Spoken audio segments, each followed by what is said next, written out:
నాకు నిజంగా అసలు నిజంగా స్వామివారి దర్శించుకున్నప్పుడు నాకు అహో అని చెప్పి అనిపిస్తుంది. అహో అంటే ఆశ్చర్యం కదండి. సో ఆ ఆశ్చర్యం నిజంగా నేను గురయ్యాను. మొత్తానికి మన జనసేన నాయకులు అయితే ఇక్కడ అభిమానులు అయితే మిమ్మల్ని ఏ విధంగా స్వాగతం పలికారు? నన్ను ఒక మామూలు సగటు మనిషిగా చాలా బాగా చూస్తున్నానండి. సో నాకు ఆ ప్రేమ ఆప్యాయత వచ్చినందుకు చాలా సంతోషంగా ఉంది నాకు. మీ రాబోయే సినిమాలు ఏమైనా లేదండి. యాక్చువల్లీ పెట్టుకోవచ్చు, బట్ కథలో కుదరదు కదండి. కథలో కుదరకపోతే పెట్టుకోమని ఏం లాభం? సో కథలో కుదిరితే నేను డెఫినెట్ పెట్టుకుంటాను.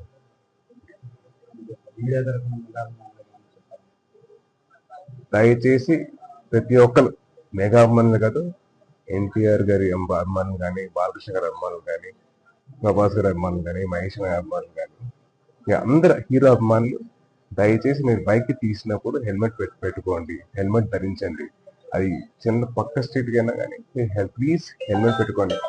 ఆ హెల్మెట్ పెట్టుకోవడం వల్ల నేను వాళ్ళు బతుకున్నాను, మీ ముందర ఉన్నాను. సో దయచేసి మీడియా వాళ్ళైనా కానీ, పోలీసు వాళ్ళైనా కానీ ఒకటే రిక్వెస్ట్, దయచేసి హెల్మెట్ పెట్టుకోండి, సేఫ్ రైడ్ చేయండి. డ్రగ్స్ తప్పండి అది. అది ఏం చెప్పాలి అసలు దాని గురించి? అది చెప్పేది తెలియదు వాళ్ళకి కాదు. యువతకు ఒకటే అది తప్పు, అది చేయకూడదు. కావాలంటే మీరు మీ హెల్త్ మీద ఫోకస్ పెట్టుకోండి, జిమ్ చేయండి, లేదా ఒక మంచి ఆట మీద ఫోకస్ పెట్టుకోండి, లేదా యోగా చేయండి, లేదా మెడిటేషన్ చేయండి. రకరకాల ఆర్ట్స్ ఉన్నాయి. సో దాని మీద ఫోకస్ చేయండి. పెయింటింగ్ అవ్వచ్చు, లేదా మీ ఫోటోగ్రఫీ అవ్వచ్చు, స్పోర్ట్స్ అని అవ్వచ్చు, ఏదైనా అవ్వచ్చు. సో మీ ఫోకస్ దాని మీద పెట్టుకోండి, మీ హెల్త్ మీద పెట్టుకోండి. మీ మీద ఇన్వెస్ట్ చేయండి. మీరు ఎంతో కొంత డబ్బుతో మీరు పర్టికులర్ పదార్థం కొంటారు కదా, ఆ డబ్బులు అయితే మీ మీద ఖర్చు పెట్టుకోండి. మీ బాడీ మీద లేకపోతే ఎలాగో ఒక కొత్త స్కిల్ నేర్చుకోండి, బాగుంటుంది.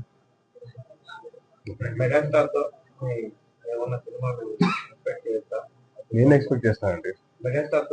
అదే నేను కూడా ఎక్స్పెక్ట్ చేస్తాను, అది వస్తే బాగుంటది. మా ముగ్గురు మోయలు 2 మోయలు అయితే అయిపోయారండి. సో మిగిలిన ఏకైక మా మెగాస్టార్ గారు. ఆ అవకాశం వస్తే నేను వెంటనే చేస్తాను. నేను చేయలేదు సార్, వరుణ్ గారు చేశారు. వరుణ్ గారు చేశారు, మా తమ్ముడు చేశాడు, నేను ఒక్కనే ఇంకా ఏకాకలం మిగిలిపోయా. సో తప్పకుండా అవకాశం వస్తే నేను చేస్తాను. సో చాలా హ్యాపీగా, చాలా సంతోషంగా ఉందండి.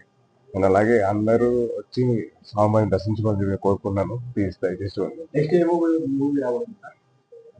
నెక్స్ట్ సంబరాల్లో ఏటిగట్టు అని చెప్పి ఒక సినిమా ఉందండి. సో అదొకటి జరుగుతుంది షూటింగ్. సో నెక్స్ట్ అదే. పవన్ కళ్యాణ్ గారికి మీరు చాలా ఇష్టమైన వ్యక్తి. సో భవిష్యత్తులో ఆయన అనుసరించి ఏమన్నా రాజకీయాలకు వచ్చే అవకాశం ఏమన్నా ఉంటుందా? సార్ నేను ఈ క్షణంలో బతికే మనిషి అండి. రేపు పొద్దున ఏం జరుగుతుంది నాకు అవసరం లేదు. ఇప్పుడు నేను భోజనం చేశాను లేదని చూసుకుంటాను. రేపు ఎల్లుండి ఏమవుతుందో తెలియదు.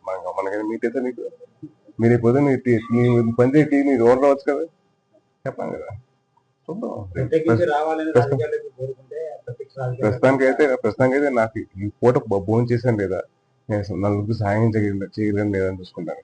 రాజకీయం అనేది చాలా చాలా వైడ్ సబ్జెక్ట్, అది చాలా నేర్చుకోవాలి. అంత ఈజీ కాదు.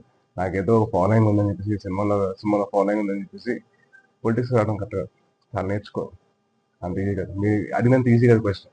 మీరు ఎంత ఈజీ అడిగేది క్వశ్చన్, మీరు పాలిటిక్స్ వస్తానే అంత ఈజీ కాదు. పాలిటిక్స్ అంటే చదువుకోవాలి, చాలా చదువుకోవాలి. జనాల సమస్యలు ఏంటి తెలుసుకోవాలి, చాలా ఉంటుంది. సో దయచేసి నన్ను సినిమా నుంచి దూరం చేయకండి. హ్యాపీగా మిమ్మల్ని అందరినీ ఎంటర్టైన్ చేయడానికి ఉన్నాను. అది తీసుకుంటాను.